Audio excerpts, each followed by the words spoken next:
This is Reasons to be Cheerful with Ed Miliband and Jeff Lloyd. Hello. Hello. So you've been getting out and about, haven't you? Yeah. I woke up on Saturday morning and there you were on 5 Live. I know. So I was covering for Danny Baker, and it was sort of a last minute thing. It's nice to hear your dulcet tones on a Saturday morning. Ed rang me and said it was a bit like finding your partner in bed with somebody else. And you've launched another podcast. We mentioned this last week. It's not a podcast. It's a radio interview show. That is also well, it's certainly a podcast. being advertised on the social media feed that I see as a podcast. Then people are welcome to download it as a podcast. But 3 podcast Lloyd. That's me. Yeah, I'm flooding the market. Yeah, no, it's good. That's my the more plan. of you, the better. And you've been all over the media. Is your GQ thing out now? I think it is out. I think your fashion spread. There's a video of it coming out at some point, but I think the interview is out with Alice Campbell. Yeah. Did he give you a hard time? No, it was fun. It was a nice chatteroo. A chatteroo. Yeah. If you ever you want to launch another podcast, I think Chatteroo with Ed Miliband could be the title. That's good. Yeah. Yeah. Something just to mention off the bat here is that you may start hearing adverts in the podcast from this week onwards.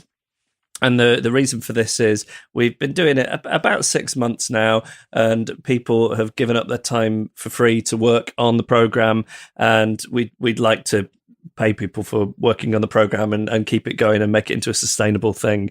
And a way in which we're going to do that is by having some adverts. But I just want to reassure people that you know what politicians are like. Ed isn't like that. You're not making a penny out of this. Not going to me, no. So, and I guess... instead, I'm going to get a commission from Theresa May for all the policies of mine that she's stolen this week. Oh, there's been another one this week. Well, 2, actually. Monday was housing, use it or lose it, which was the, developers who sit on land even when they have planning permission and don't use it. I said, well, we should be able to essentially buy the land off the developers and use it for housing. And it was branded as, I think, Mugabe-style expropriation by the Daily Mail. It's now a wonderful idea by St. Teresa to try and revive the housing market. She's announced that. Tuesday was energy prices, second reading of the energy cap bill. So we're all living in a Marxist universe, basically. Well done. Well, don't know about that, but there you go. Have you been enjoying the way it's been presented on Twitter, people putting the coverage of the policies side by side? Yeah, it's funny. I don't feel sort of annoyed about either the fact that the Mail are complete hypocrites or the way they covered it or the fact that she's doing the policy. You know what I mean? I don't feel a particular sense of how outrageous. I sort of think when your opponents start to adopt your policies as a sign of success. Well, congratulations on your success. Well, thank you. So this week's episode, a couple of weeks ago, we were talking about buses. So we did the show from a bus. I am quite disappointed that this week we're not in the British Virgin Islands. It would be quite nice, wouldn't it? Yes. We're talking about dirty money, tax havens. Obviously, what's been in the news this week is the poisoning of the chap who'd become who was a British agent and who came back from Russia in 2010 and was found poisoned with his daughter in Salisbury. But it raises a whole, and we intended to do this before this whole incident happened. It raises a whole set of issues around money laundering, tax havens, the extent to which Britain is used as a centre for money laundering, which is slightly kind of alarming in terms of the way it is used. And just to give you a sense of the global scale of this problem, it's estimated on a low estimate that there's $7.6 trillion in tax havens. A lot of that is money that's coming from sort of illegal activities. The recent Panama Papers, which were leaks from those offshore companies, suggest that half of them relate to the British Virgin Islands, a British dependent territory.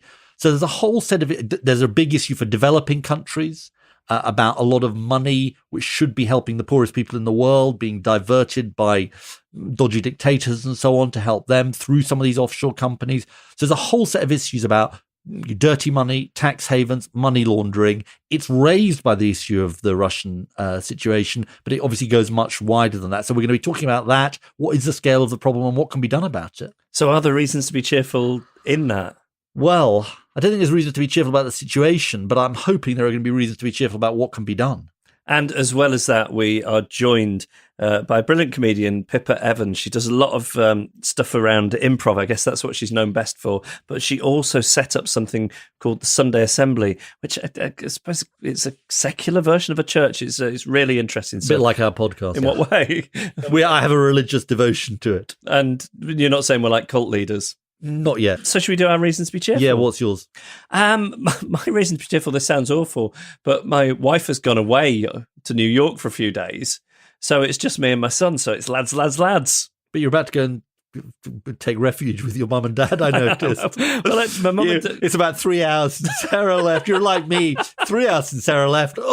It's time to head to the grandparents for a bit of sort of salvation. The fourth emergency service kicks in. It's exactly that, yeah. I thought I'll get to my mum and dad live at the seaside in Prestatyn. But why are you cheerful that Sarah's away then? Because I've got like a bit of time with my son and we get to go to the seaside. Oh, that's great. Yeah. So my reason to be cheerful has also got a aquatic sort of reference, which is that I was walking in the park with Justine a few days ago, and I met a man. I know people think I make up stories about meeting people in the park, but I met this guy who said, "Oh, I'm a great fan of the podcast. I just wanted to say I listened to it while I'm swimming."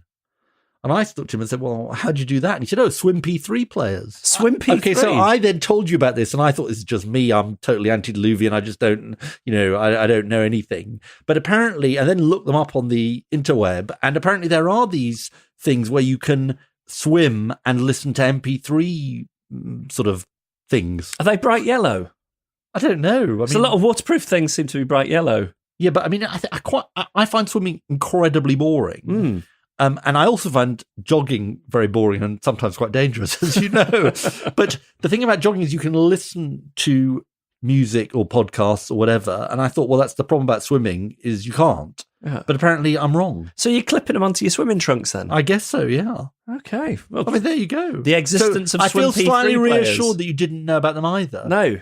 But apparently they've been around for ages. Reasons to be cheerful with Ed Miliband and Jeff Lloyd. On the phone we have Luke Harding, who's a Guardian foreign correspondent and author of Collusion, How Russia Helped Trump Win the White House. Hello, Luke. Hello. This week we've seen in the news the poisoning of a former Russian agent. So details of this haven't fully emerged. Investigations are ongoing. But it seems that there are often links between events like this, international organised crime, state corruption, tax havens, and the City of London. You work with this all the time. This is your world. But for people like me who don't, can you explain how that stuff is all sort of linked in basic terms? Yeah, I mean, I think the big picture is this, that you have rogue states or revisionist states, if you want to be polite, like Russia, that take advantage of the inherent porousness of Western democracy in general and British democracy in particular. This is a great place to launder money. We have very friendly lawyers and estate agents and private school headmasters. And essentially the sort of arc of operation is you steal money in Moscow or acquire money in Moscow, and then you offshore it to the West. And the UK has proved time and time again that we're very good at that, at taking people's money, at allowing them to set up opaque corporate structures, registered at Companies House in London, and then to kind of shovel hundreds of millions of dollars through them. And of course, it has a sort of corrosive effect on life here. It makes housing in London practically unaffordable. And another aspect of this porousness is that what we've seen in recent years is we've seen the Kremlin do these extraordinary and blatant assassinations on British soil. Well, in your work as a journalist, you led the investigation into the global laundromat operation. Some of the biggest high street banks in Britain were involved in that, nearly $740 million worth of money from a huge money laundering operation run by Russian criminals. Can you tell us a story of like how does that happen? How do these anonymously owned companies come into it? British banks? I mean, it sounds like the stuff of thrillers. Yeah, I mean, it sounds like the stuff of thrillers, but depressingly, it's all true, and it's all very easy.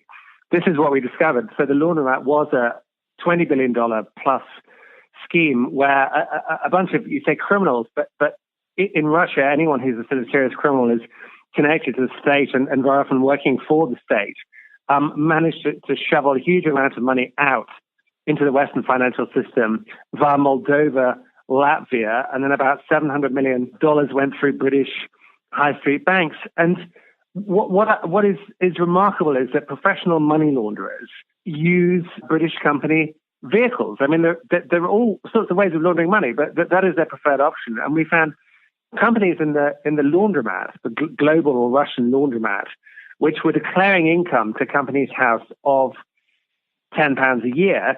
We found one called Seabond Limited, which is in Tooley Street, not far from Westminster, which was actually laundered about $9 billion. And did anyone notice from the UK authorities? No, they didn't. They didn't notice. And we actually went to go and see the National Crime Agency to talk to them about this before we published our story. And they said, yeah, we're aware of the problem. It's all a bit difficult. Sounds like what governments say. Perpetrators are far away. No realistic attempts of prosecution. And of course, life is difficult, but it seems extraordinary that it's journalists who are making the running on this, while the political class, not everybody, there are honourable exceptions, seem to be asleep. So what is that? Is that people turning a blind eye to it? Is it that they're under-resourced? Is it that they would see it as too difficult and time-consuming to unpick? What's the culture of not looking at this stuff? I think there are two things. There's a lack of political will, because it's complicated. But I think the more profound problem is that it's somewhere in the heads of the current government and perhaps previous governments as well. There's a sort of calculus that actually all of this money from Russia, from Azerbaijan, from other kleptocratic post-Soviet states is good for the British economy. It's good for sushi bars, it's good for purveyors of luxury limousine services, it's good for accountants, it's good for the City of London, it's good for peers who quite often end up sitting on the boards of some of these companies. And I think especially with Brexit looming, global Britain, you can segue pretty quickly from global Britain into global money laundering Britain, which is what we're doing already. And I find that really dismaying. And I think we should try harder. What is it about Britain's laws, Britain's approach to this, apart from us being a world financial centre, that makes us the kind of honeypot for all this? I think we're the honeypot because of law. But bear in mind that the people who steal in Moscow or Siberia or siphon off money from state contracts involving oil and gas live in a space where effectively there is no functional law. Judges can be bought, they can be influenced.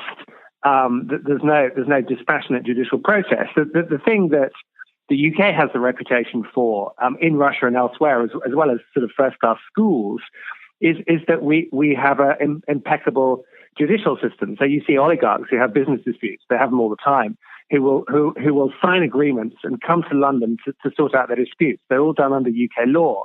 And this is the kind of great paradox, is that gangsters bring their money here, they buy property, they buy places in Belgravia, and then, of course, they are protected. And this is the great anxiety. If you are a billionaire in Moscow, the big fear is that someone will take your money away from you, because it's a sort of Darwinian jungle of feuding factions, of competing groups, all trying to get the ear of Vladimir Putin, who's the sort of supreme arbiter in these cases. And so you stick your money somewhere safe. You stick it in the BVI, you acquire assets. You can even buy a British passport. I've met Russians who tell me that they bought tier 1 investor visas, which gives them and their families, after 5 years, the right to get British passports. It costs £2 million. And guess what? You have to buy government bonds. At the end of this process, you get your £2 million back. So basically, British citizenship, buying it is the perfect way to launder money. Luke, thank you so much for joining us and for explaining the broader context of this so clearly. Thank you, Ed. So listening to that is Tom Burgess, an investigative journalist at the Financial Times, whose forthcoming book is going to be called Kleptopia, How Dirty Money Conquered the World, and is looking at all of these issues of dirty money and tax havens and so on. And Naomi Hirst, who's a senior campaigner on these issues for Global Witness, which has been leading a lot of the campaigns around these questions. Thank you both for joining us. Thank you. Thanks. Why don't we start with some of the basics? Because we've heard from Luke about the Russian connection to these issues, but it might be just useful, Naomi, maybe if you start just to explain some of the basic terms we're dealing with: money laundering, tax havens, shell companies. What are we actually talking about here? Yeah, it sounds quite complicated. It doesn't have to be. So at Global Witness, we've been exposing and campaigning on corruption for the past 20 years. And some of our early investigations kind of looked at money stolen from trade in natural resources like timber and oil, blood diamonds, for example. But I think what our intrepid founders quickly found out was that actually this is a larger systemic problem. It's not just about stealing that money from like natural resources. And transparency about that money flows are only one part of the puzzle. So we call it kind of that corruption life cycle. So we break it down to 3 parts. So you steal the money, but then you need to hide it, and then you get to do the really fun stuff. You get to spend it. So when you're stealing the money, there are lots of different ways you can do this. So you might award yourself contracts for lucrative oil concessions to a shell company that you secretly own, or you might be asking for bribes like outright. It could be drugs, presumably. Drugs, anything, actually. Organised crime. Organised crime. People, modern day slavery, organised crime, all that mafia type stuff that we saw on telly recently. So once you've got that money, then you need to hide it. Usually, as Luke has said, you hide that offshore. So typically you get a lawyer to set up a series of shell companies, and then you use those companies to set up a bank account. Shell company, so that is what we call an anonymously owned company. So fairly simply, you can go and set up a company in a place like the Cayman Islands, British Virgin Islands, and you don't even have to say who you really are. All that will appear when someone like Tom or Luke tries to find out. I've got several. Yeah. Several of them. Thanks for disclosing it. Not in my name. Obviously not. So all that Tom and Luke will find, they'll find the company name and the address. Your individual name, your identifier, there'll be nothing to do with what's on paper. It's simply an anonymous company. And through that, you can set up a bank account. You can hide your money into that bank account through that company. You can set up a whole chain of companies that own one another. And are these like Swiss banks? So if you've got a shell company, doesn't have a name on it, and then a lawyer then goes to a bank and says, "I'd like an account for this company, please," and the bank don't say, "Yeah, but who is it? Who's the lawyer is the person responsible." Yeah, the lawyer's the person responsible, and you'll just see, well, it's a company, it's on a company register, it looks legit, fine, off we go. And so your anonymous company is the perfect veil of secrecy for you to use. So through this, you can hide your identity, but you get to use all that money. You've stolen the money, you've hidden it offshore in an anonymous company, and then you get to spend it. So some of that might well be like invested in protection at home, rigging elections, kind of like paying out bribes yourself, but the rest of it... Nice cars, furs, private school fees. And when the money's taken out of the companies, these shell companies are in places where it's tax advantageous. So your sort of company really accounts and the money you would have to pay to the state on that is it's zero tax jurisdictions. Zero transparency jurisdictions. These are like, there's a whole architecture of secrecy in our financial system that makes it super easy to hide and move money really quickly all around the world. And then it ends up in places like London. So as Luke has talked about, it's perfectly legal, very easy to buy property in the UK through an anonymous company. And by great irony, you've done a series of investigations on this, but 221 Baker Street, which is where Sherlock Holmes would have lived if he'd existed, 221B in his case, was one of these places. Absolutely. Yeah, mystery on Baker Street. That's exactly what happened. So secretly owned companies were, through our investigation, we realised were linked to a guy called Rakat Aliyev, former head of tax and secret police in Kazakhstan, and all sorts of links towards him. He died in suspicious circumstances in a jail cell in Austria, where he was under arrest and facing corruption charges. And Tom, Tell us your perspective on this, because you've been doing lots of investigations into these issues and have exposed a number of cases of this kind of dirty money. Give us a flavour of it. I think an important thing to remember in all of this is what's really at stake. Roberto Saviano, who wrote Gomorrah, a great book about the Gomorrah in Naples, it's now a TV show. He had a great line about the British not caring about this because the bodies aren't on our streets. And we tend to think of money laundering, when we understand it at all, as illegitimate money ending up in nice stuff. So the furs, yachts, champagne, kind of glitterati lifestyle. But the really terrifying and dangerous part of all of this, and how financial secrecy plumbed through the financial centres, especially the city, how that is deeply damaging to lots of lives, often far away, is the way in which they're used to entrench the power of kleptocrats, who are, to my mind, the rising form of rule in the world. Large parts of Africa, where I lived for a few years, arguably pretty much everywhere from Beijing to Budapest, large parts of South America as well. So I'll give you an example. One of the stories we broke a few years ago was about an oil company called Cobalt, American oil company backed by Goldman Sachs. It went off to Angola, beautiful country in Southern Africa, absolutely ravaged by war and now ravaged by the looting of its oil, with a very, very repressive regime in charge, funded by that oil.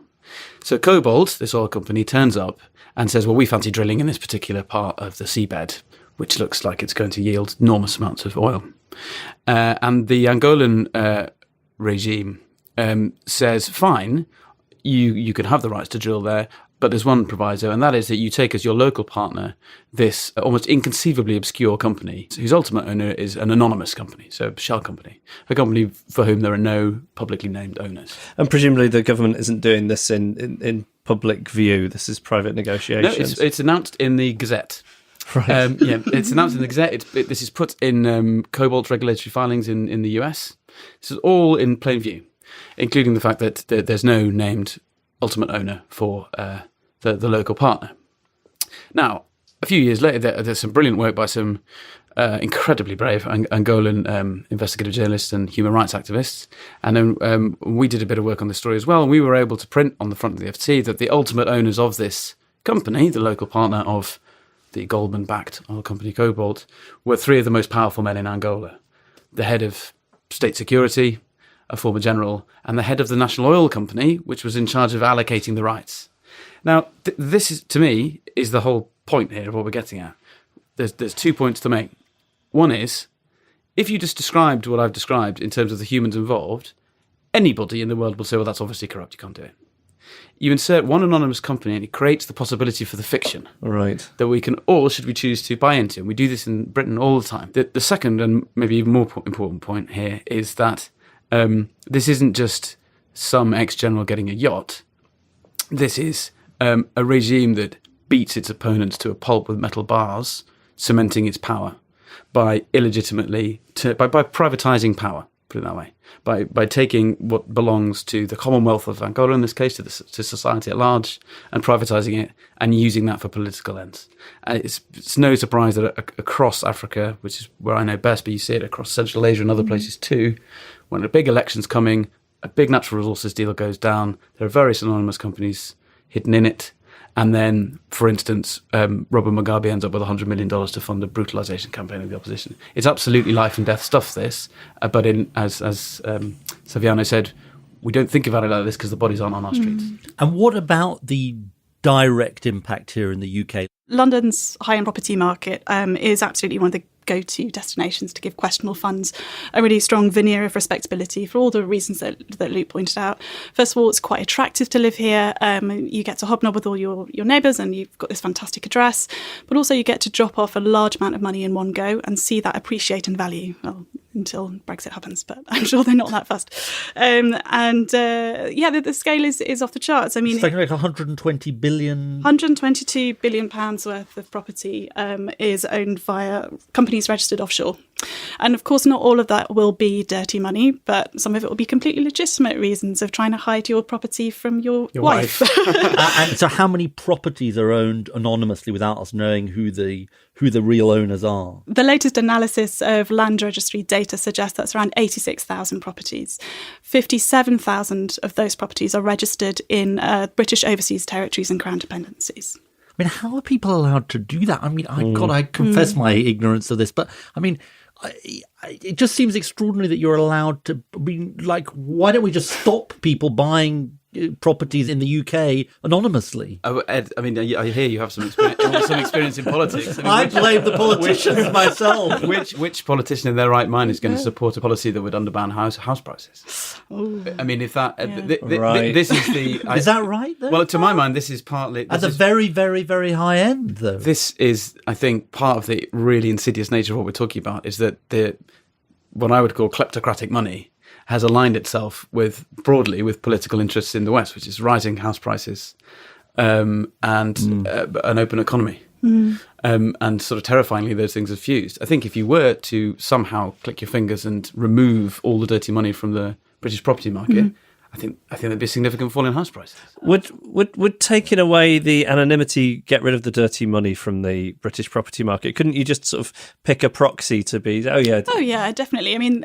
but by that logic, you wouldn't have any laws against crime altogether. Right. But I think the point being, like, actually, I'm going to weirdly stick up for David Cameron here. So he promised us transparency in the UK property market back in 2015.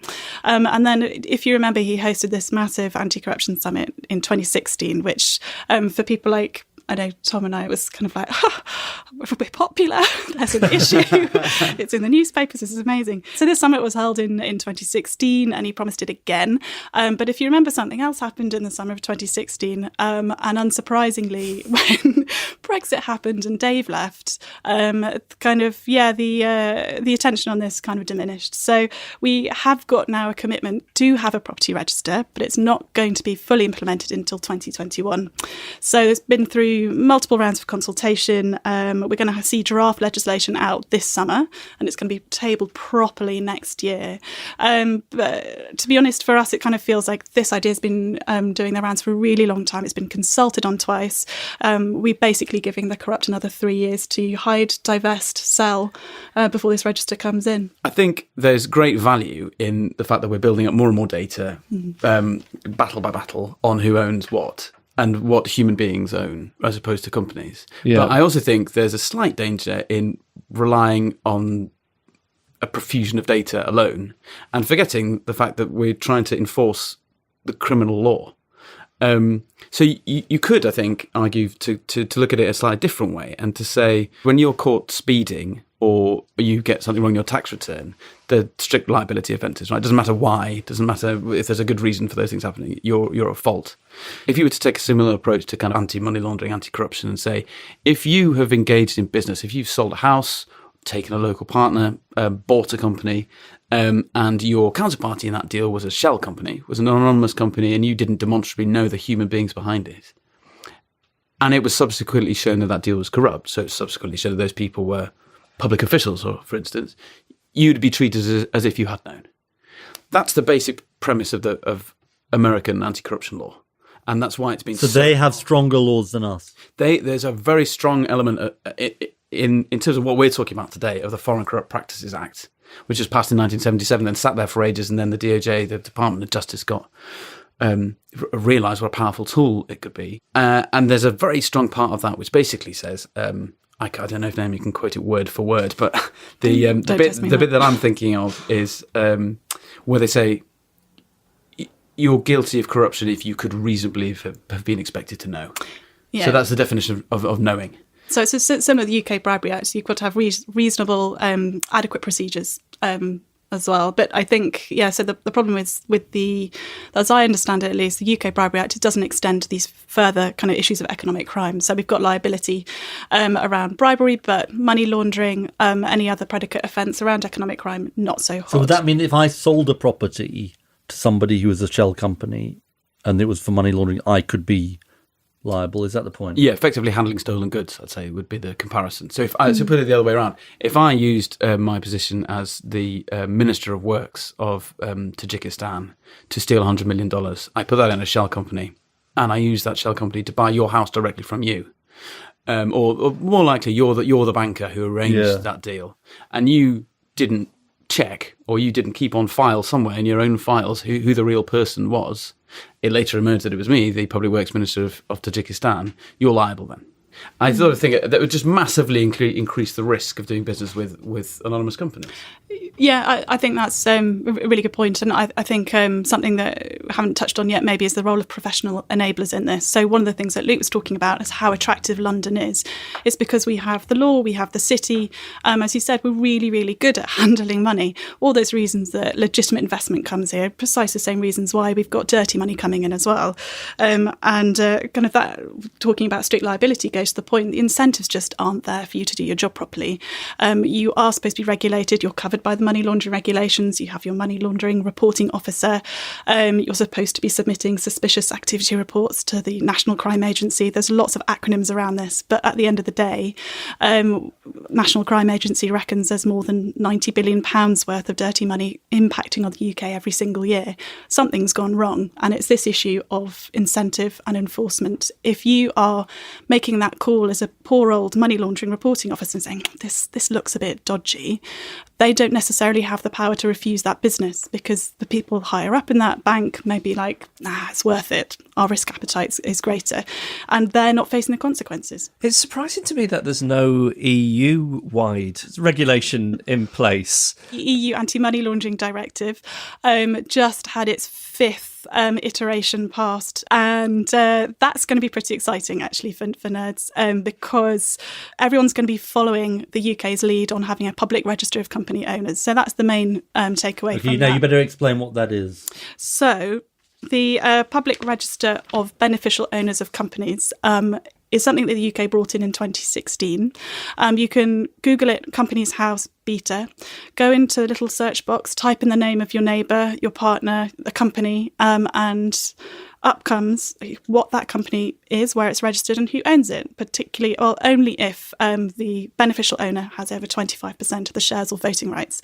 So that's our public register. So that's something that the UK brought in, which is a step forward. It's fantastic. So this is the good idea in all this. This is probably the one good idea that exists to get excited about. Really excited. No, absolutely. And that's what we're calling for on the property side of things, is to kind of close that loophole around companies owning properties in the UK. So if you're a UK company that owns a UK property, we're going to know who you are because we've got the UK company register, which says who you are. If you're a foreign company, if you're an overseas company that owns a property, it's a brick wall. You're not going to find out, which is why we want this public register of property. And also public registers everywhere, please. So we've got this register in place as of 2016. What's it showing?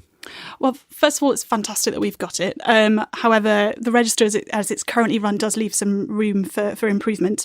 So we'd say the government does need to close some of these loopholes. We did some analysis recently, and it shows that thousands of UK companies are not actually complying with the rules, and some are filing some quite suspicious entries.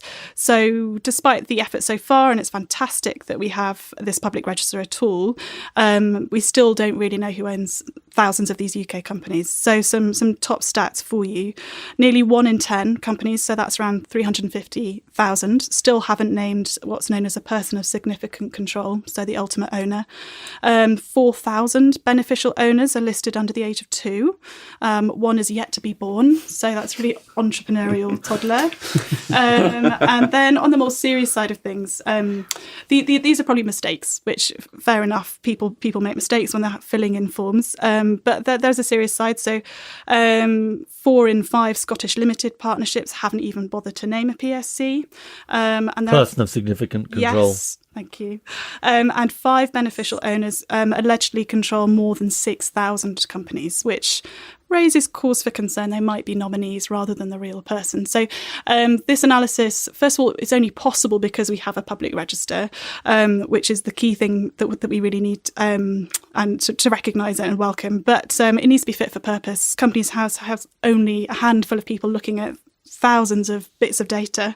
So they need more resources and they need more responsibility as well to be able to ensure that these companies are complying. And they also need to make an actual enforcement of this. I mean, if you put the wrong information up, you can be liable for a fine, you can face a 2-year jail sentence. So far, no efforts of enforcement have been made. So, that's what we'd like to see. Are the UK offshore tax havens covered by this? When the Paradise Papers came out, the recent revelations, half of the dubious business seemed to be going through the British Virgin Islands, at least in the Paradise Papers, and that's a British territory. So this is the British offshore tax havens are a big part of this. They are absolutely key. Yes. So it's when the Panama Papers came out, so that was a year and a half ago now.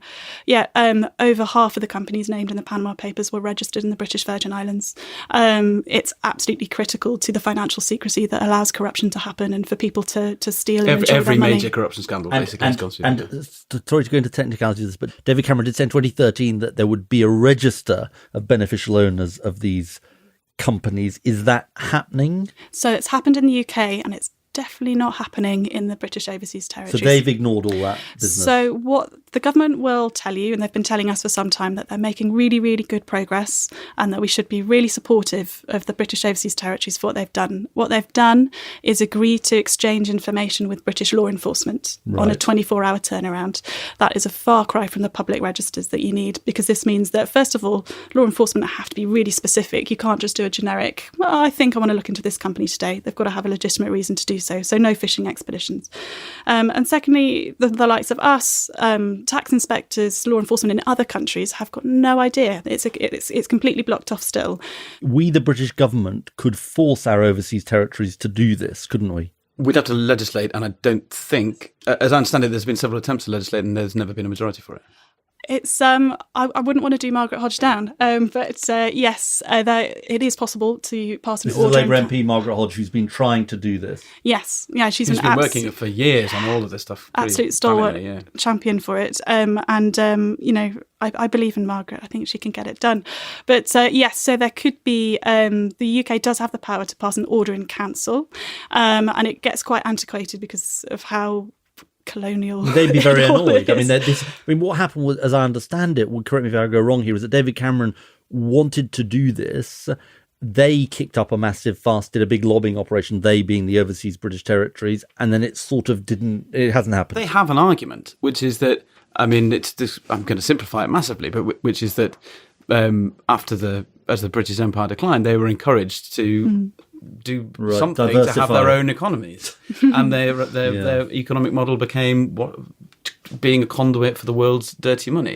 Yeah, that's absolutely right. And going to your point, yes, David Cameron was really keen for them to have public registers, but it seems like the lobbying efforts got the best of him. From what initially was talked about, public registers were the gold standard, and that's what they all should have aspired towards. As time went on and we got closer to that anti-corruption summit when the actual decisions would have to be made, that was downgraded to a global standard. So now the UK government is in a position of saying, well, they only have to have public registers when the rest of the G20 gets on board. Which means we're waiting for Trump, Jinping, Putin to all bring these public registers. So they give themselves an awful get-out. Jeff and I were talking about this earlier. I mean, presumably these territories will come along and say, if we unilaterally disarm and introduce this register, we're screwed. Because that's our whole economic model. Yeah. Is, with the home of dirty money, we do it really well. I'm not sort of defending that, but I'm sure they wouldn't put it that way either. But just explain. Not quite like that, no. They explain that. What's the response to that? Well, tough luck. No, they're right. Increasingly the biggest tax haven in the world is the US. I mean, the US states are replacing Delaware. I think is Delaware, Nevada. For assorted Dakotas that are hoovering up this kind of business. I think that argument is valid. So I'm the chief honcho of the British Virgin Islands. I mean, I'm not just the and it's all secret. The chief How would honcho we know? I've kept it quiet. Of the British Virgin Islands comes in the room and says to both of you, "Well, look, I can do this, but my economic, it's going to be a disaster." What's your answer? First of all, I mean, profiting off other people's pain, quite a shoddy argument to start with. But secondly, you know what, we're in this funny position, especially at the moment with the UK saying people want to come to us and invest in us because we have got such integrity, and people want to come and invest because we are transparent, we have the rule of law. And all of a sudden we're turning around and accepting the argument that not having integrity and financial transparency would harm your economic outlook. So I think also talking businesses in general, and also those wanting security, do actually want transparency as well. This isn't just about people like us working for kind of campaigning organisations that care about international development and are just good eggs. This is also companies wanting to know what the risk they're exposed to is. They want to know who they're doing business with. And transparency is absolutely key to that and to making good business decisions. If you're talking about capitalism, it relies on the free flow of information. It's indefensible for them to argue that they should be allowed to continue to do exactly what they do, but they would argue that they are being made the scapegoats for a sort of global system of money laundering, which through its kind of various disguises, it seeps through these property investments we're talking about, through the offshore companies. But don't forget the way it funds subtler things, the way it funds political influence. We've got the president of the US whose entire business model is based on financial transactions that flow through anonymous companies. A lot of that money coming from Russia. We've got an array, not far from where we're sitting now, of extremely well-resourced PR companies that will represent basically anybody from any part in the world, and try to launder their image. And crucially, as we were saying earlier, the fact that they channel their money through anonymous companies allows the space for that fiction to be created, that fiction of legitimacy, which is the key to the whole thing. So, last question: if we appoint you as the sort of head tax people in the Jeffocracy, what's the sort of, and you've got first 100 days, Jeff calls you in, asks you your number one priority, what would you? Bearing in mind that I have got lucrative energy contracts to award, exactly, and multiple offshore interests, what would you do? I think I'll just do I think there's a coalition of us, as Luke said. Let's just get rid of the secrecy that allows this to happen. There's absolutely no reason for company ownership to be secret. And so Jeff, please make it all public. Company property ownership, all public. Yeah, and anything that isn't public is you carry a strict liability. So if you do business with any anonymous company and it's found to be corrupt, you're liable for that. Fantastic. Tom and Naomi, thank you so much for joining us. Thank you. Thank you very much indeed. Quite a lot to get your head round. Yeah, and I think the idea of the shell companies and the property ownership not being anonymous is obviously a brilliant idea, and that's the way it should go. Something I wanted to ask you was something that came up was that successive governments have kind of turned a blind eye to it, this was the feeling that they've turned a blind eye to it because actually we like that money, no matter where it's come from, we like that money in the economy.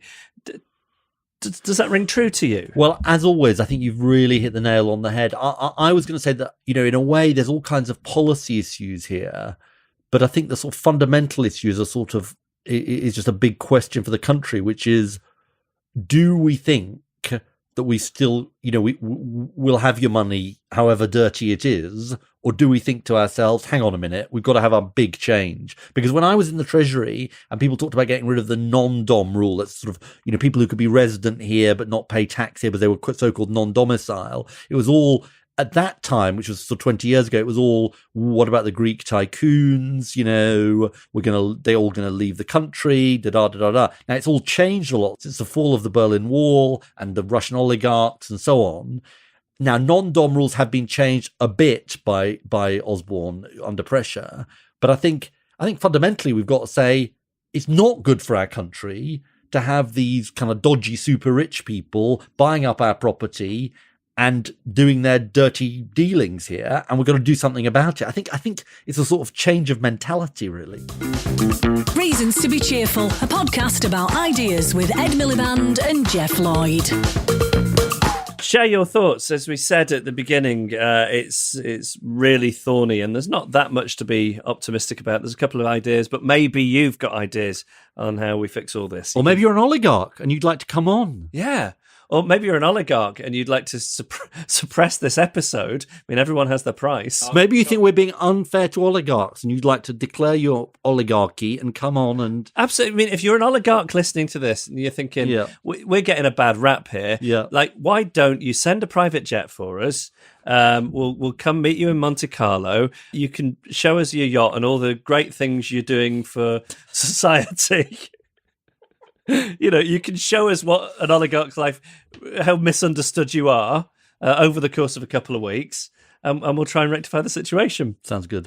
This comes from Sebastian Winterflood, who, if he is an oligarch, he doesn't mention it. He's got a very appropriate name. Yeah, Winterflood's a great surname, isn't it? Who says, subject, Jake Yap's hydrogen power storage system. The reason we don't... Yapster. Yeah, the Yapster. He says that the reason we don't already use electrolyzed hydrogen for energy storage is twofold. Firstly, it's highly explosive. Think of the Hindenburg. I was thinking of the Hindenburg, but I felt like it was such an ignoramus thing to say. Well... Anyway, from the mouths of babes sometimes. Secondly, hydrogen atoms are extremely small, the smallest atoms, in fact. This means it'll fit through unreasonably small gaps in seals for valves and even seep through solid metal over time.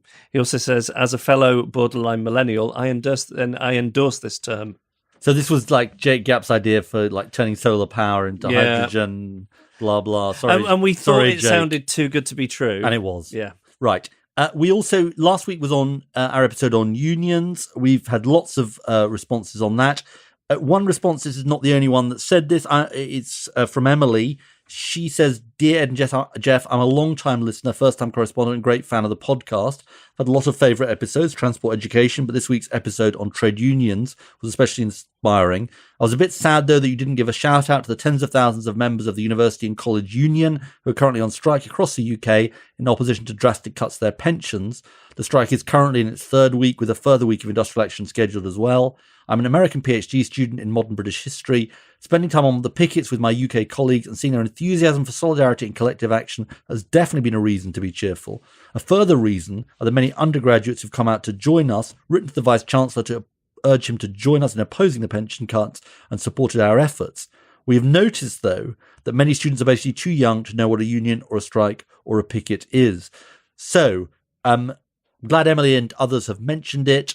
The way the universities have behaved is really pretty bad. It's like a big cut to the pension without proper, a basis for doing it, consultation, sense of fairness to the workforce. And there's now talks going on. A number of the universities are reversing their support for this cut to the pension. So hopefully progress is being made in large part, thanks to the action that's been taken. Dear Ed and Jeff, this is from Lauren Gilmore. This is the first time I've ever written into any program ever. Wow. And I was moved to do so by episode 24 on trade unions. And also the guy who wrote in last week, who hadn't written to any program as an adult since Blue Peter. If he can do it, why can't I? And by the way, just in passing, we have had a lot of traffic on the old snow leopards situation. I think people are now thinking they're going to get free snow leopards for having written in. But we've had some beautiful photoshopped images of you with snow leopards. This is to do with me buying a snow leopard for Rosie Winterton, not a real snow leopard, but sponsoring a snow leopard. Check last week's episode for details before I go into all of the business again. Back to Lauren. I'm a young trade union activist based in the Glasgow area, and I felt compelled to tell you about a project that's been running for a couple of years, and it does sound like a great project, that is aiming to unionize young workers in hospitality, retail, and other low-paid service sector workers. It's called Better Than Zero, and she supplies a Facebook reference, which we'll supply on our Facebook doodah. It was initially started as a campaign against zero-hours contracts, but has now burgeoned into a campaign against precarious work. They were responsible for changing the staff tips policy at Las Iguanas, where staff used to have to give up 3% of their tips for no clear reason. BTZ organised a few days of direct action against them, and the restaurant quickly changed their policy so staff could keep all of the tips. They've done some excellent work in Scotland in highlighting bad employment practices, representing young workers, and harnessing the power of digital and social media. The key thing about this is it's being run by young people with experience of working in low-paid jobs, and they're putting social events and club nights to raise awareness that it's not okay for young people to be treated in the ways they are at work. I'm sure Better Than Zero would be delighted to have a shout-out by you guys. And there it is. Yeah. Big shout And going she out. also says, by the way, that we are Britain's greatest bromance. All right, and this comes from Charlotte, who says, "Hi, Ed and Jeff. Your education podcast was brilliant with loads of food for thought. I've been thinking about how to reward students for their non-academic endeavours, and Jez's comments on the National Baccalaureate, I think that is, have given me a push to make it happen." I should mention that Charlotte's ahead of Year 12 in Inner London. She says, "It also made me remember that I work in a state school that's already doing loads of positive things. For example, an excellent performance faculty, and is progressive, so that's really cheering. The mental health episode included that idea about training teachers, which I love and will investigate. I'm also going to put something about trade unions into PSHCE too. I hadn't really thought about people Do you in know the what that is, Jeff? Yeah, of course I know. It's personal, social health and citizenship education. Well done. Ed. You're good on the acronyms today. I hadn't really thought about people in the private sector joining one before. And after hearing Glenn Moore talk about fake news... More. How do you like it? Talking about fake news education the other week, I got in touch and he's coming in to give an assembly. And she also says that she's ahead of Year 12 in Inner London near my old school. And would I come? Can't make any promises, but if she emails, we'll do our best. She says, Jeff, you're welcome too. Well, it was almost like you excluded me for that. I know, invitation. I did basically completely exclude you. Well, it's because it was around the corner from my old school, so I thought it was about me. I hadn't read it properly. But it was not a George Ezra situation. I just want to make clear. What is happening to our bromance? No, it's on the rocks. Send us your ideas or suggest a guest for a future episode. Email reasons@cheerfulpodcast.com. Find us on Facebook or tweet @cheerfulpodcast.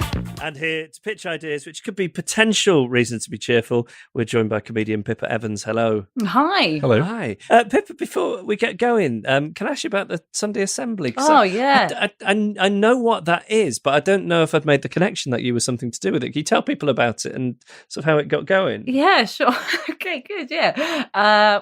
So Sunday Assembly was a concept that was created by me and my friend Sanderson Jones, who's also a comedian, and we were on the way to a gig in Bath, and I was driving, and we started, for some reason, as you do on the way to a gig, start talking about life, and one of us said, well, I've always wondered if it was possible to create church, but without the God bit, because I really like all the community stuff, I love the singing, but I don't believe in God, I don't believe in those texts, but I really love what churches do, in general.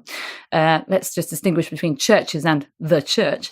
And we're like, well, let's have a go. So in 2013, we had the first Sunday Assembly, which is essentially a secular community that celebrates life. So we have songs, so we have pop songs instead of hymns. What songs would you have, for example? We might sing Don't Stop Me Now by Queen, or Don't Look Back in Anger by Oasis, or songs that start with something positive rather than don't. And do you have a hymn book, or is it on we have overhead big projections, because actually hymn books make you look down. It's like group karaoke, basically. Yeah, it's like Masioki, the group Masioki. But then the songs we try and link to a theme. So there'll be a theme, and there'll be a speaker who'll talk about something. So the theme might be something like, I don't know, self-development, or it might be how to get to the moon. So it might be a scientist, or it might be someone who works in psychology, and then we'll have someone from the community come up and tell a story about when they've tried to implement something like this in their life. And then we have a moment of reflection. We sit in silence together, because, again, how often do you ever do that? Sit in a room and just reflect on your day, your week, your month. And is it still going? Yeah, well, there's 55 around the world.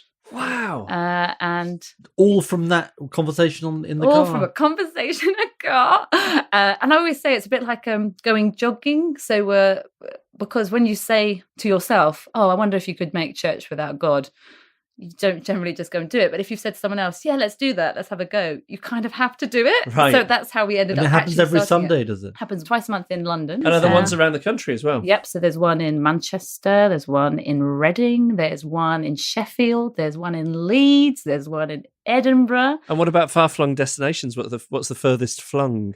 We got one in Nashville. Wow. We love those Nashville guys. And we've got one in LA. We've got one in... How remarkable. Yeah, it's very exciting. In Melbourne, Australia, which I set up when I was out there doing the Melbourne Comedy Festival. So, so it's really exciting. And it actually really bit into something which is people feeling really disconnected Yes. and lonely and lost. And people have come and really, genuinely, it has changed their lives. Like they've come along and they can't speak out loud because they're so anxious, and suddenly they're talking in front of 400 people, or people that felt like they didn't have any friends and they were a massive loser suddenly have a whole group of people that agree with and them. if I may ask, what's it done for you? I mean, what's it been like for you to do this? Well, Ed Miliband, it's made me, I have to say, it's made me a lot more confident, I'll tell you that. I used to never talk as myself. I used to always be a character. And now I very rarely do anything as a character comic. I talk as myself. So there's something about being given space to figure out who you are. So that's what's been really helpful for me. Founded a global movement. Yeah, founded a global movement. That's pretty You're impressive. a cult leader. Yeah. No, it's not a cult. Well, that's what we would say if it was one. Yeah. So you're here to give us some ideas which could be potential reasons to be cheerful. Do you want to give us your first one? Yes. I would like to offer that people should once a week be given a voucher for Marks and Spencer's. Because I feel like when you go into Marks and Spencer's and buy your lunch at Marks, you feel a bit special. I've got this idea about sandwiches. Yeah, what is it? See, I think the thing about sandwiches that you don't make at home is they never quite are to your liking. And therefore, I think there is a gap for a sandwich shop where you get to make your own. It's called Subway. No, you can't make your own at Subway. You mean Well, you don't use your own even hand. No, want? I mean, like literally make your own. I mean, like make your own. You do the butter, so it's the right amount of butter, So or it's is like it not making butter? your sandwiches at home but paying more for the privilege. Basically, yes. Is that? But I think let's follow your strand. Let's and your strand, which is it because at home again the reason I do like takeaway sandwiches is because I don't have those things in my house. No, but you have the selection of ingredients, Exactly. but you get to make it in the way. So, like, I always think there's too much goop. Right, there are too many sandwiches with lots of goop. I don't like goop. I'm anti-goop. There's always too much goop, and the goop is not nice. I don't want your Can you cherry tell us your views on mustard. goop? I don't You've want been your ambiguous cherry here. mustard with a pinch of horseradish, or your sort of pastrami on some Right. like weird substance. But do you know what I mean? There's something about making your own sandwich. It's I would have it simple. Just with probably with butter, the right amount of filling. Now, I talked to somebody about this the other day because they stopped Was me it a on the- venture capitalist? No, it was somebody who's running a kind of healthy sandwich shop and who likes the podcast. Right. And he started wanging onto him about this idea, and he kind of said it was impractical. But I think there is a sort of gap, and it's kind of like, it would be a sort of, you'd line up, you'd make your sandwich, it would be the way you wanted it. I don't believe that will work. And the reason I don't believe it will work is because you wouldn't be able to trust people to not put their knife, like they put it in the butter and then they'll put it in the Marmite. So there'd be thousands You have of rules about what to separate knives for each of the condiments. And have you seen how people behave at an all-you-can-eat buffet? They would just overstuff the sandwiches. yes. Then you could weigh the sandwich or something on the way out. On the way out. You don't buy this. I Don't you don't think? Okay, let me ask you this. Let me ask you a related question then. Is the sandwich you buy in the shop nicer than the sandwich you make at home on average? Almost never. Correct. Yeah. Right. Therefore, I have a key. That is I've never seen you so passionate about anything. My insight is based on that. Right. That. Okay. But I would. Have you ever had a nicer sandwich at a shop than you've made at home? I have not. Yes, I have. Really? But I think that's maybe because my making sandwiches at home ratio is higher than yours. The nicest sandwich you've ever made at home, is that nicer than the sandwich that you've bought in the shops? Oh god! Well, that's. It's the nicest sandwich I've ever made at home is strong cheddar with my mum's homemade marmalade on white bread. Exactly. Pretty good. Exactly. Can't get But I that. bet you can't get that at the shops. No, you can't get that at the shop. Exactly. That's the whole point. Honestly, I think it's because your mum's withholding a marmalade from the recipe. market, though. Yeah. I just, if in case this idea then takes off, Yeah. I want some sort of credit for it, because like shop bought sandwiches just they never, they look nice on the outside, but they're always slightly disappointing. The bread's a bit soggy, or the filling's not quite right, or the goop is too goopy. I mean, there's just always a problem. You need to write this idea down, seal it in an envelope and post it to yourself. Really? Otherwise, somebody could steal it. Do you think it's that good? No, I'm humouring you. I mean, I feel like what we've done is taken my original offer of an idea and turned it into your idea. Yeah, that's basically the point of this podcast. So we succeeded. Yeah. So are we having Pippa's idea, or are we having your mutated Mine. version? Okay. Pippa, what do you have next? Passive aggressive headphone dispenser. So these are sort of small headphones that you little like when you go to a gig, they have those things with ear protectors. Yes, we'd have them, but it's earphones for people that have forgotten their earphones or are listening to music out loud on the bus, watching their Good, I like iPod. this. So you can say, "Excuse me, do you have any headphones?" And they say no, and you go, "Here you go," and you give it to them with the tone of, "Stop listening to that awful music." It's like a contraceptive machine. It's like a contraceptive, but for our ears. Yeah. So we don't have to be all Exactly. impregnated by the sounds. So that you're other saying you people want don't to enjoy listen the music people are playing on their phones? It's never your favourite tunes? to. Well, I wouldn't mind if they took requests. But if I could push it a stage further, I would ban all use of headphones at all, and that you should only listen to music or podcasts in your house. Right. So that you actually. So you do want present. socialising. You want Sunday assembly sort of style. What he's trying to do. What he's trying to do here, Pippa. Yeah, what is he trying to do? He's trying to corner you into saying it's good to talk to strangers on public transport, because this is his big thing. He's had. Oh, I'd agree with you on that. I love talking to people on buses and transport. I've had I met a witch on the 88 bus. Really? Yeah, and it was only because we weren't wearing headphones we managed to have a conversation. And she said the best line I've ever had. She said, I'm moving to Cornwall to be a witch. And I said, "Oh, you're a witch?" And she said, "Yes, darling. Well, we're all witches. We're the granddaughters of the witches they didn't burn." Aha. That's a good line. A good line, isn't it? Yeah. And I said, "I'm really glad I met you." She looked like me from the future, so I think it might have been me from the future. Was there anything outward that suggested she was a witch? Big pointy hat. Leg of Newt and a big cauldron. Yeah. And she kept going, no, absolutely nothing. She just told me she was a witch. I really don't think you should stereotype witches, by the way. I didn't say anything about a pointy hat. She said, "I'm a witch." She said, "I'm a witch." A white witch. And she didn't specify what kind of Right. witch. But we, at the end of the conversation, we didn't swap names or anything. We just rode on the 88 bus down to Stockwell, and then we both bowed to each other instead of saying goodbye. It was really weird. Not through a Instinctively. Did you we mention the bowed Sunday and I left. assembly?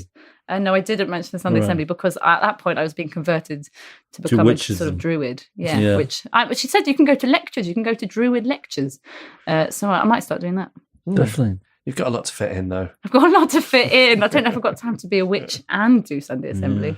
Pippa, if people want to find more about the Sunday Assembly, how do they do so? I mean, I guess they type it into Google. Type Sunday Assembly into Google and you will find Sunday Assembly, or go to sundayassembly.com and you'll find it. Or you can follow me at I am Pippa Evans on Twitter. You're listening to Reasons to be Cheerful with Ed Miliband and Jeff Lloyd. Well, we've got something swanky and nerve-wracking to do in between now and the next podcast. We're off to the Broadcasting Oscars. The Broadcasting Press Guild Awards. Indeed, and we've been nominated for Podcast of the Year, the first time this category has happened. Yeah. So, we're preparing a speech. Are we going to, just in case? Temporary tattoos. Yeah, I mean, there's a lot to thrash out before we go there at the end of the week. Because I wouldn't want to go like wearing a pair of jeans and you being all smart or the other way around. Okay. Don't you think? We'll make sure we coordinate And our we'll outfits. report back on whether we won. Yes. I'm hoping there's no exit poll, that's all I can say. We should thank our guests for this week. Yes, Luke Harding, Guardian foreign correspondent and all-round expert on Russia and some of the issues to do with Russia around money laundering and so on. Tom Burgess, investigative journalist at the FT, Financial Times, and Naomi Hirst, senior campaigner for Global Witness. I thought they were great guests. Yeah, as was Pippa Evans, just fantastic. And Sunday Assembly sounds like such a great idea, doesn't We it? should go. Yeah. Emma Corsham produced our podcast with policy research and backup from Alex Feisbryce and Lindsay Todd. Gail Lofthouse is our announcer. James Deacon made our idents. Music by Ed Seed, and our artwork was designed by Emily Power. Yeah, she'll like that. Power to the Emily. More power to her elbow. Yeah. Yeah. The power to all of them. Don't you think? Definitely, yeah. You know, I'd like to meet Gail Lofthouse. Well, when we do the live show in Sheffield, I think Yes. she's based in Leeds, so maybe she could be coaxed slightly south. So you think maybe we could, when she does live from Sheffield, it's the reason to be cheerful, blah, blah, blah, she could actually be live in Sheffield doing Yes, absolutely, we should do that. She could be the narrator. it? Definitely. Is that a narrator? Probably an announcer, isn't it? Yeah. Yeah. Yeah. So I guess you're off to record another podcast. No, I'm off to the seaside, I told you this. You must be recording one podcast every 2 days. Because it's 7 divided by 3, which is 2 1/3. Your arithmetic is wonderful. All those years in the Treasury. Shows. Yeah, it really, So it's really every does. 2 1/3 days you are doing a podcast. That must be some kind of record, apart from the people who do the daily on the New York Times Daily. Because he must record it 5 days a week, which is one podcast every 1 day and 2/5. You can express that as a fraction. I can. Yeah. 7/5. Do you think you hold the? Do you think you should get in the Guinness Book of Records, Norris, for the most podcasts? I think you should go on Countdown. You'd be great on the I bet numbers there's round. nobody else. I could be the Carol Vorderman. There's nobody else in Britain with 3 podcasts, is there? I don't know. I mean, I just think we're at a stage where sooner or later everybody will have a podcast. It's like, Well, if Andy we have Warhol one and the 15 minutes of podcast, fame. some people who are particularly kind of greedy will have 2, but there'll be very few people who are sort of so gluttonous that they'll have 3. He's been the podcast glutton, He's been the sandwich making king of London. and these have been Reasons to be cheerful.